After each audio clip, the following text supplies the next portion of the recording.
네, 안녕하세요. 경남일보 경제연구소장 최효정입니다. 시청자 여러분들에게 좋은 조언이 될 수 있는 그런 방송을 시작하도록 하겠습니다. 오늘 첫 번째로 모실 손님은요, 우리 염승한 이사님을 모시도록 하겠습니다. 진주에 오늘 한 네 번째 오시나요? 네, 근데 네. 좋네. 올 때마다 좋은 것 같습니다. 아, 정말요. 그래서 일을 기준으로 오늘이 11월 20일이니까 일단 한국 투자자로서는 또 사실 조금 불안한 것도 있어요. 이게 이제 엔비디아가 오를 대로 오른 거 아닌가. 이제 미국에서도 거의 시가총액이 이제 가장 선두에 지금 서고 있잖아요. 그 구도가 지금 당장은 쉽게 바뀔 것 같지는 않아요. 그리고 저도 뭐 여기서 더 갈지는 솔직히 모르겠어요. 많이 오른 건 사실이에요. 굉장히 고평가돼 있고 이제 서프라이즈 할 만한 건 별로 없어요. 그렇기 때문에 전 주가가 여기서 뭐 시총 또 4조 달러 얘기도 나오지만 찍을 수는 있겠죠. 근데 여기서 시총 4조 달러 가도 상승률이 그렇게 높진 않거든요. 정말 위대한 기업이죠. 기업은 위대한데 또 투자는 다른 얘기거든요. 그걸 이미 좀 시장이 많이 반영을 했기 때문에 적극적인 투자를 할 만한 지금 저는 엔비디아 대상은 아니다. 기존에 보유하신 분들이 이제 어느 시점에서 좀 그 수익 실현을 할까 요걸 좀 고민하실 필요는 있고, 근데 그게 지금 아직은 아니고요. 그런 아까 말씀드린 이제 엔비디아에 뭔가 균열이 생기는 게 좀 보이는지. 근데 그게 오래 보이지는 않고 내년 이제 트럼프 2기가 시작되겠지만 여기도 초점은 어쨌든 AI거든요. AI를 규제를 더 풀 것 같아요. 민간 기업 위주로 지금 이제 그 AI를 좀 활성화시키려는 정책인 것 같아요. 이제 그런 저는 엔비디아는 뭐 계속 단단하지 않을까 네, 이렇게 좀 예상을 일단 하고 있습니다. 네, 지금 빅테크 시장이 너도 나도 지금 그 투자를 많이 하고 있지만 그리고 또 앞으로 그런 대세로 이어가고 있지만 지금 당장은 대체제가 1등이 엔비디아인데 그런 것처럼 테슬라도 1등이 테슬라인데 이렇게 말씀하시는 분들이 있거든요. 네. 이제 주식의 입문자 우리 주린이 분들에게 네, 그게 항상 이제 개인 투자분들이 좀 실패하는 이유 중에 하나가 뭐냐면 아하. 미국이 지금 보면 이제 그 우리나라 증시가 지난 몇 년간 되게 부진했지만 미국 네. S&P는 많이 올랐잖아요. 네. 근데 그 과정에서 S&P 500 올라갈 때 그러면 엔비디아가 계속 올랐나요? 아니거든요. 엔비디아도 고점에서 30% 한번 확 빠졌고 네. 테슬라도 반토막이 났어요. 그러다 이제 테슬라가 이제 이번에 갑자기 뒤늦게 좀 급등한 거잖아요. 근데 한참 못 갔어요. 8월 달에도 엄청 내려갔었잖아요. 네, 그 빅테크 네. 7개 중에 제일 못난이었어요. 사실 어떻게 보면 그동안은. 네. 근데 순식간에 간 것처럼 그런 과정에서 개인 투자자분들이 수익을 못 내는 이유는요. 테슬라 위대한 기업인 거 누가 모르는 사람 없잖아요. 엔비디아 마찬가지. 미국의 네. M7이라는 기업들 다 좋은 건 아는데 다들 이제 열광할 때 좀 뒤늦게 사요.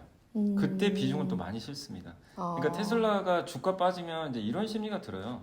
네. 테슬라가 한참 안 좋을 때는 계속 빠질 것 같아요. 느낌에. 이거 이렇게 빠지면 기회 같다는 생각이 드는데 저조차도 뭐가 문제가 생겼나? 아, 그렇죠. 더 불안한 거지. 한 20-30%더 빠질 수도 네. 있나? 그리고 그때 뭔가 안 좋은 기사가 많이 나오잖아요. 이제 그런 것들이 확대 재생산되다 보니까 이게 내려올 때 오히려 좀 적극적으로 1등 기업이면 1등 기업은 경쟁력 자체가 훼손이 안 된다는 얘기니까 그때 이제 더 적극적으로 투자를 해야 되는데 못해요. 심리가 그게 안 됩니다. 그리고 이제 트럼프 당선되고 나서 테슬라가 또 많이 오르죠. 그렇죠. 그럼 이제 주가 또 지금 굉장히 비싸요. 사실 밸류 대비 비싼데 네. 지금 막 사게 되죠. 이건 근데 그럴 때는 조금 냉정하게 네. 좀 기다릴 줄도 알아야 되거든요. 근데 1등 기업을 투자하는 거는 당연히 말씀하신 대로 부자가 될 수 있는 지름길은 맞는데 항상 그 1등 기업을 투자할 때 1등 기업에 뭔가 주가에 위기가 생길 때 자기 재산의 좀 많은 부분을 이게 투자를 하시면 좋은데 지금 다 테슬라 얘기밖에 안 하잖아요. 마치 일론 머스크가 대통령 된 거 같아요. 그럼요. 예. 지금 실세잖아, 정권 네. 실세. 근데 취임하고 나서 또 숫자를 안 보여주면 그쵸. 언제든지 또 빠질 수 있으니까 그래서 제가 말씀드린 요지는 어쨌든 1등 기업을 장기 투자하시되 좀 주가가 많이 흔들릴 때 그럴 때 좀 단계적으로 비중을 늘리시고 지금처럼 모두가 좋다고 할 때 이미 다 가격에 충분히 반영이 되고 있으니까 흥분하지 마시고 오히려 테슬라가 앞으로 또 뭘 보여줄까 그렇죠. 이런 걸 또 고민해보는 거죠. 시장은 냉정하다. 네. 취임 후가 진짜인 게 이제 지금 트럼프 당선이 막 여러 얘기를 하지만 네. 어떤 정책이 또 실행이 되고 어떤 정책이 안 될 수도 있어요. 그건 우리가 알 수가 없는 건데 예를 들면 이런 거죠. 자율주행 규제를 지금 풀어준다고 했거든요. 그래서 이제 그런 쪽으로 지금 기대감 붙어서 갑자기 또 테슬라 주가가 확 올랐는데 그게 생각보다 또 다른 뭐 민주당이나 이런 데서 공화당 내부에서도 만약에 혹시 반발을 하면 그렇죠. 네. 이게 속도가 더 늦어질 수도 있어요. 규제 완화하더라도 각 주마다 또 다르잖아요. 네네. 그러면 주가는 또 한번 또 흔들리거든요. 그러니까 지금 일론 머스크가 뭐 로보택시 뭐 최근에 굉장히 탄력받아가지고 네. 근데 다 좋은데 2025년, 2026년 상용하고 막 이러니까 그리고 이제 일론 머스크가 생각하는 그 시간관념과 우리 시간관념이 달라요. 일단 네. 우리가 5년 보면 이분은 네. 2년 보는 스타일이에요. 작년에 네. 일론 머스크 전기를 다 읽고 이 사람이 네. 생각하는 시간은 네. 굉장히 낙관적이구나. 근데 실제로 그 언제까지 하겠다고 해서 지켜진 적은 거의 없어요. 네. 한 몇 년 후에. 그러니까 놀라운 건 실행은 다 해요. 그러니까 딜레이 될 뿐, 네, 본인은 그게 생각대로 밀고 나간다, 행동으로 네. 보여준다. 그래서 저는 그거는 너무 칭찬할 일인데 다만 음. 이분이 말하는 스타일은 마치 본인 생각에는 2년 후에 될 것 같잖아요. 네. 근데 하다 보면 그게 기업이란 게 안 되잖아요. 그렇죠. 뭐 공급망 이슈도 하니까. 네.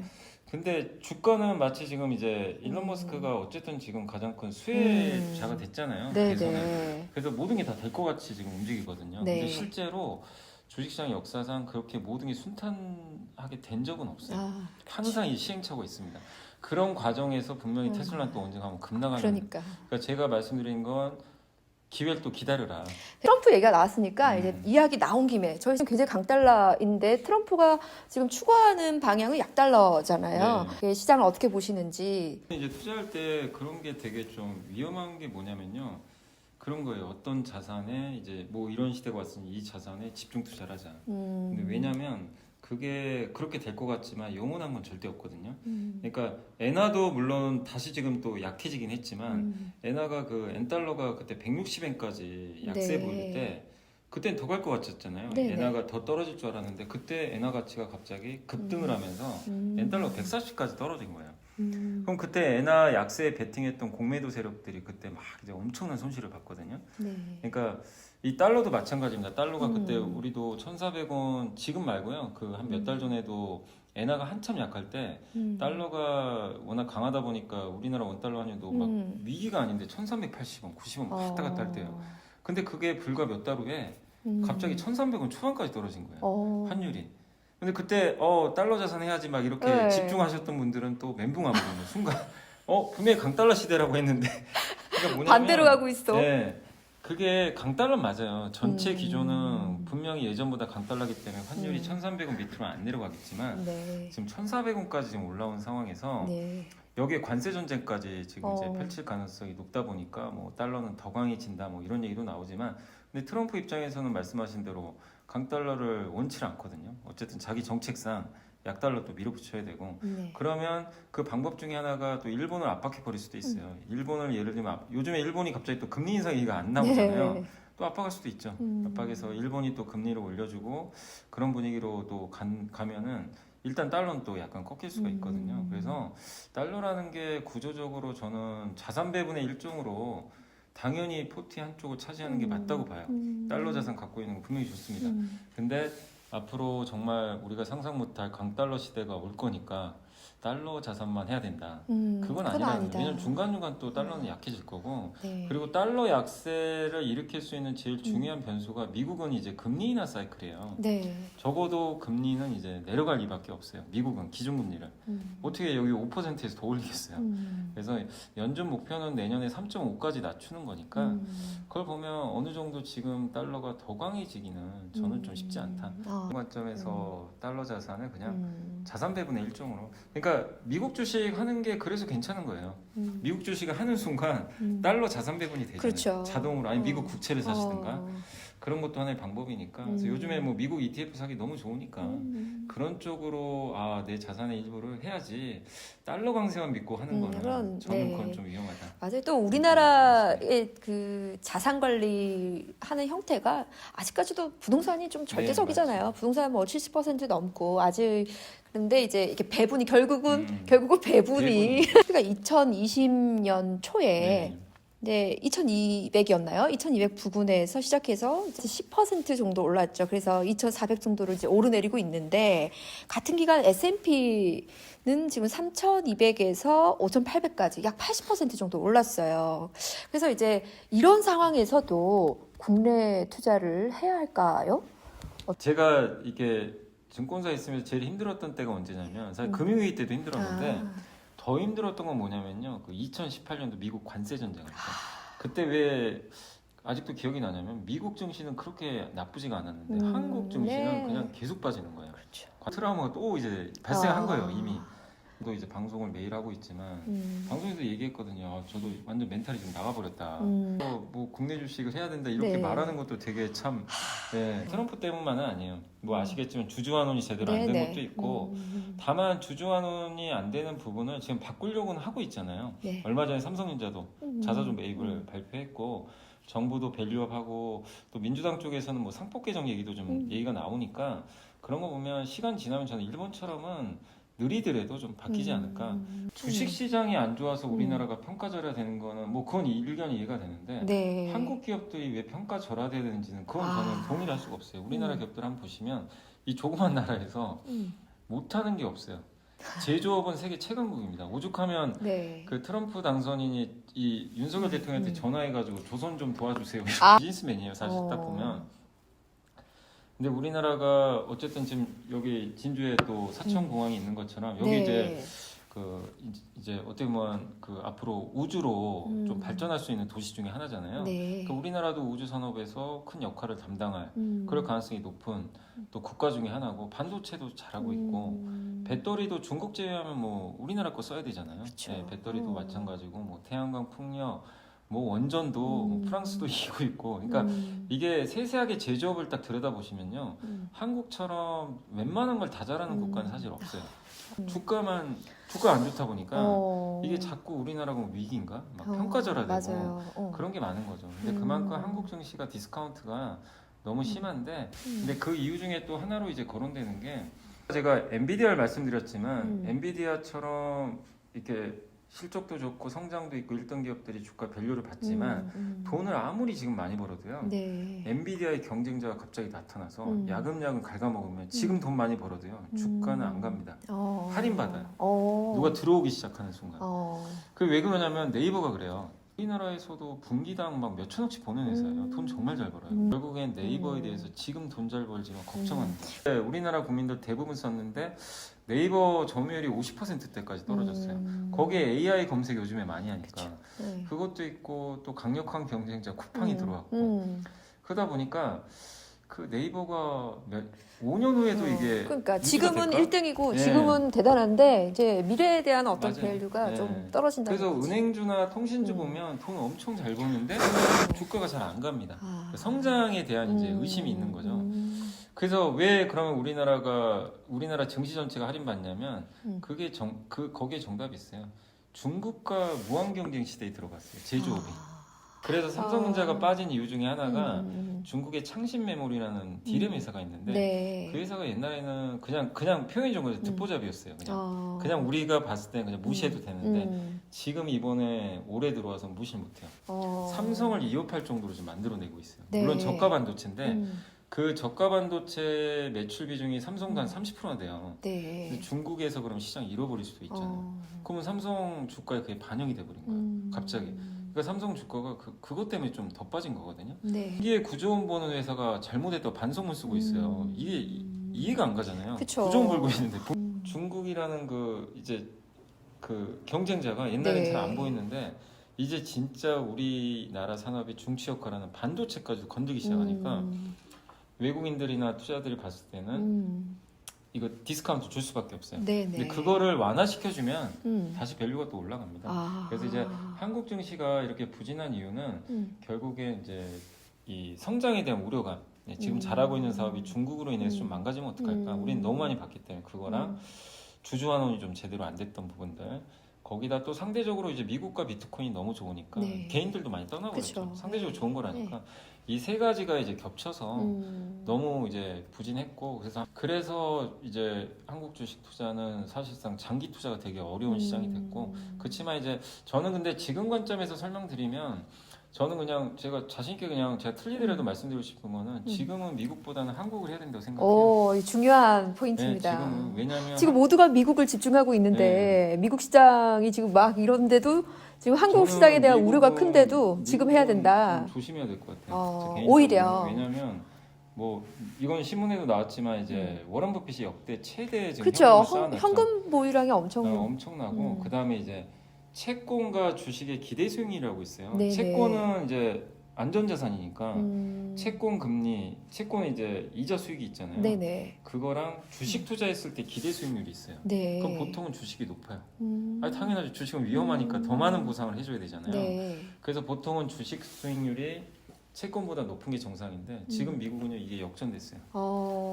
채권 수익률이 더 높아요. 제가 말씀드린 건 미국이 끝났다가 아니라 지금 단기적으로 봤을 때는 미국은 너무 많이 좀 올라온 상황이고 오히려 한국은 정반대로 역주행을 했잖아요. 그렇죠. 그러니까 그렇게 경쟁력 있는 어쨌든 우리나라의 수많은 기업들이 코리아 디스카운트라는 이유로 그냥 완전히 다 박살이 나 있어요.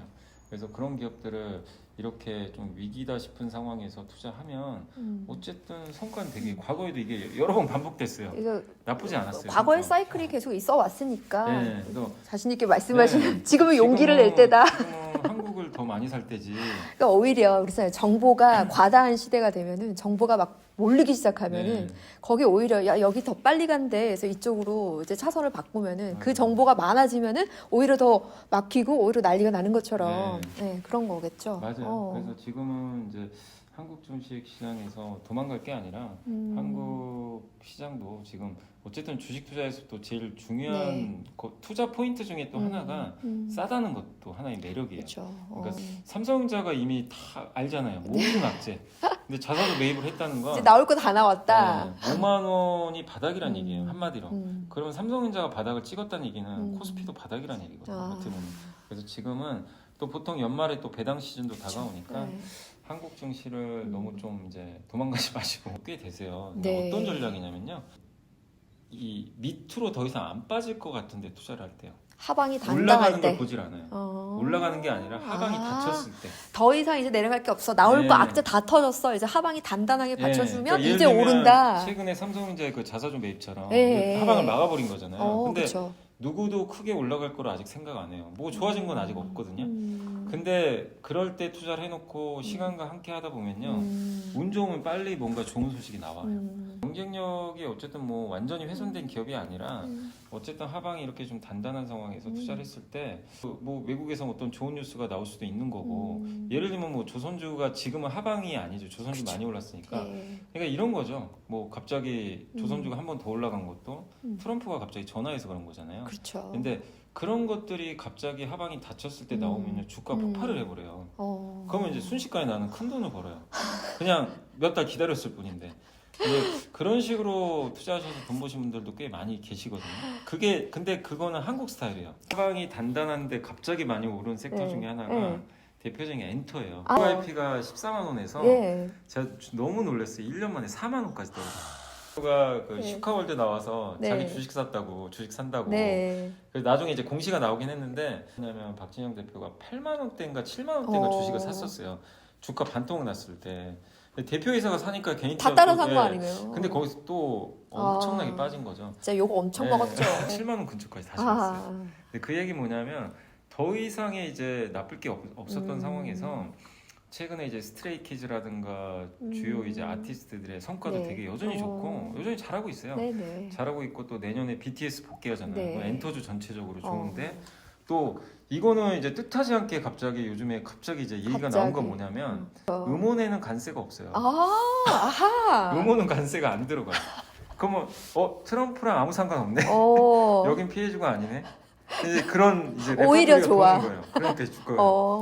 이런 게 약간 운이라고 하긴 그렇지만 그런 얘기들이 이제 하방이 단단한 가운데 딱 네. 터지잖아요. 네. 이거 사야 되겠다. 이제 이런 심리를 또 부추길 수가 있는 거죠. 네. 그러니까 그런 일들이 굉장히 많이 빠진 기업들 중에서 우리나라 K-팝은 경쟁력이 있잖아요. 그렇죠. 네. 그러니까 망할 건 아니니까 충분히 빠졌을 때 이걸 좀 투자를 해놓으신 분들은 이런 이제 좋은 뉴스가 나오면은 그냥 갑자기 한 몇 달 고생한 걸 한 달 네. 만에 다 보상을 하고 큰 수익을 낼 수 있는.